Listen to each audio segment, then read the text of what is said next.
Assalamualaikum warahmatullahi wabarakatuh. Saya Rangga Putra Pratama dari kampus TIM Bungaya Makassar dengan NIM 2022-10096. Di sini saya ingin menjelaskan tentang jenis-jenis strategi investasi. Dan jenis-jenis strategi investasi ini ada 6 yang ingin saya jelaskan. Yang pertama itu investasi nilai kecil. Konsep dasar investasi nilai kecil adalah strategi investasi yang fokus pada aset-aset dengan nilai relatif rendah. Ini melibatkan penemuan dan pembelian aset yang dianggap dihargai lebih rendah daripada nilai intrinsiknya. Kelebihannya, aksesibilitas keinginan investor dengan modal terbatas untuk mulai berinvestasi. Diverifikasi memberikan peluang diverifikasi portofolio dengan investor dalam berbagai aset. Potensi pertumbuhannya, aspek nilai kecil dapat memberikan peluang pertumbuhan yang signifikan. Kekurangannya, risiko tinggi. Investasi nilai kecil seringkali lebih rentan terhadap kebocoran pasar dan likuiditas yang rendah. Keterbatasan likuiditas, aset nilai kecil mungkin sulit dijual secara cepat. Implementasi investasi nilai kecil dapat dilakukan melalui penelitian yang cermat terhadap saham, obligasi, atau properti dengan nilai yang dianggap lebih rendah dari yang seharusnya. Contoh kesuksesan. Seorang investor mungkin mencapai kesuksesan dengan berinvestasi dalam saham perusahaan kecil yang berkembang pesat atau properti di daerah yang mengalami pertumbuhan perekonomian. Kesimpulannya, di investasi nilai kecil ini, investasi bernilai kecil memiliki potensi keuntungan tinggi tetapi juga membawa risiko tinggi. Dengan riset yang baik dan strategi yang tepat, investor dapat mengoptimalkan peluang dan mengurangi risiko dalam portofolio mereka. Yang kedua itu strategi indeks. Strategi indeks adalah pendekatan dalam investasi yang mencoba untuk mencocokkan atau mengikuti kinerja indeks pasar seperti indeks saham S&P 500. Ini melibatkan pembelian sekuritas yang membentuk indeks tersebut untuk mencapai hasil investasi yang serupa. Kelebihannya, diverifikasi otomatis. Mengikuti indeks memberikan diverifikasi otomatis karena mencakup sejumlah besar saham atau aset lainnya. Biaya rendah, biasanya biaya administrasi lebih rendah karena aktivitas perdagangan yang lebih sedikit daripada strategi aktif. Keterbukaan kinerja, investor dapat dengan mudah melacak kinerja portofolio mereka dengan membandingkannya dengan indeks referensi. Kekurangannya, keterbatasan potensi keuntungan. Tidak mungkin mengalahkan indeks karena mencoba mencapai kinerja yang sama, tidak melampaui batas. Paparan terhadap perubahan pasar tergantung pada indeks yang diikuti. Exposure terhadap perubahan pasar mungkin tidak sesuai dengan tujuan investasi individu. Implementasi strategi indeks yang melibatkan pembelian portofolio sekuritas yang mencerminkan komposisi indeks yang dipilih. Ini bisa dilakukan melalui pembelian langsung saham atau melalui produk investasi seperti exchange trade atau bisa disingkat ETFs atau dana indeks. Contoh kesuksesan. Sebuah contoh indeks strategi kesuksesan adalah pertumbuhan nilai portofolio yang mengikuti 500 selama beberapa tahun tanpa memerlukan manajer keuangan yang aktif. Kesimpulannya, meskipun strategi indeks memiliki kelebihan seperti biaya yang rendah dan diverifikasi penting untuk memahami bahwa hasilnya akan selalu mencerminkan kinerja indeks yang diikuti. Keputusan untuk mengadopsi strategi ini harus didasarkan pada tujuan investasi dan toleransi risiko individu.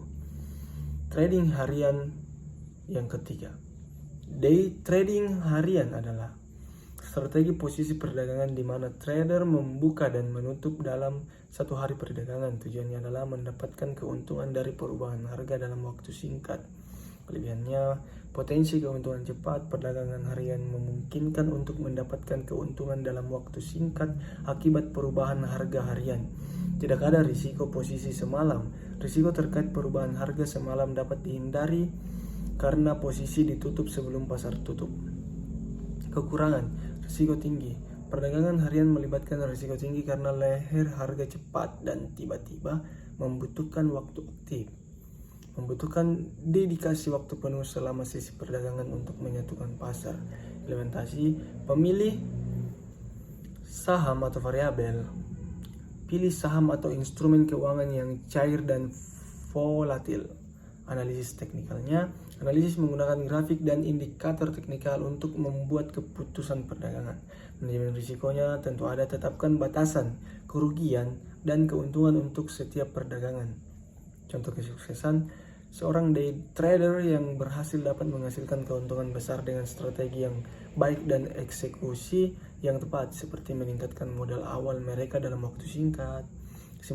Kesimpulannya yang ketiga ini, trader harian.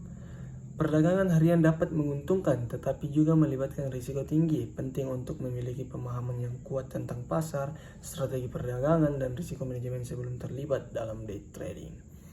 Yang keempat itu strategi kuantitatif. Strategi kuantitatif adalah pendekatan dalam analisis pengembalian keputusan yang menggunakan data numerik, algoritma, dan statistik untuk mengidentifikasi peluang investasi atau pengelolaan risiko. Kelebihannya objektifnya mengurangi keputusan berdasarkan emosi. Analisis mendalam mampu memproses data besar dan kompleks secara efisien. Automatisasi, kremasi, eksekusi perdagangan tanpa keterlibatan langsung manusia. Kekurangan, ketergantungan pada model, kinerja tergantung pada akurasi model matematika. Biaya implementasinya membutuhkan investasi yang signifikan dalam analisis teknologi dan keahlian. Ketidakpastian pasar tidak selalu berhasil dalam menghadapi ancaman eksternal. Implementasinya, strategi kuantitatif meliputi pengembangan modal matematis, pemrosesan data yang kuat, dan pengujian secara menyeluruh sebelum diterapkan di pasar nyata. Contoh kesuksesan, Renaissance teknologi sebelum headphone menggunakan strategi kuantitatif dan mencapai kesuksesan yang luar biasa dengan menghasilkan keuntungan yang konsisten selama beberapa dekade. Kesimpulannya, strategi kuantitatif memberikan pendekatan sistematis dalam pengambilan keputusan finansial dengan kelebihan dalam analisis data mendalam dan objektivitas, meskipun perlu diingat bahwa keberhasilannya bergantung pada model yang akurat dan pemahaman mendalam tentang pasar. Investasi kontrarian. Konsep dasar investasi kontrarian adalah pendekatan di mana investor bertindak berlawanan arah dengan mayoritas pasar. Mereka membeli aset yang sedang tidak populer atau diabaikan oleh kebanyakan investor dengan keyakinan bahwa nilai aset tersebut akan meningkat di masa depan.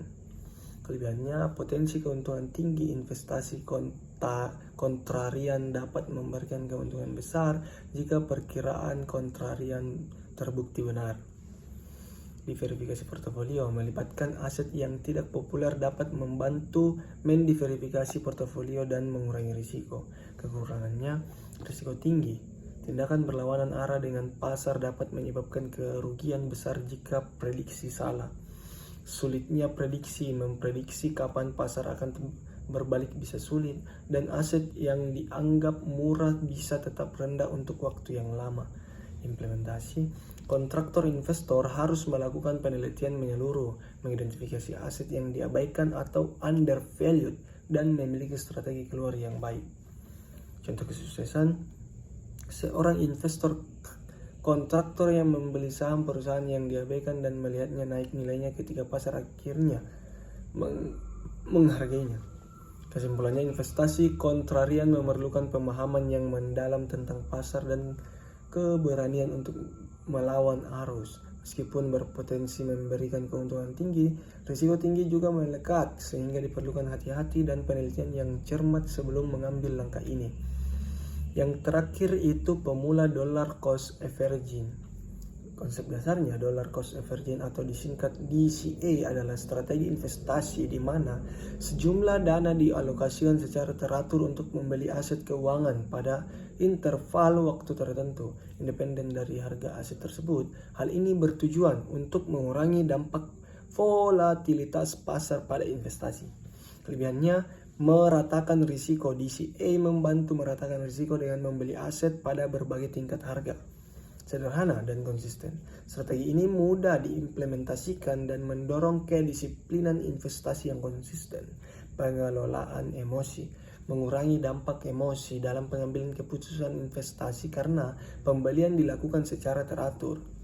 Kekurangannya kurang optimal di bull market atau di DCA, mungkin kurang optimal saat pasar sedang naik karena Anda akan membeli pada harga yang semakin tinggi. Potensi keuntungan yang lebih rendah atau di DCA dapat menghasilkan keuntungan yang lebih rendah dibandingkan dengan investasi sekaligus jika pasar sedang tumbuh. Implementasi: pilih aset, tetapkan interval pembelian dan alokasikan jumlah dana yang konsisten untuk dibeli pada setiap periode. Contoh kesuksesan seorang investor yang menerapkan DCA secara teratur selama periode fase bearish dapat memiliki rata-rata harga beli yang lebih rendah dan mendapatkan keuntungan besar saat pasar pulih.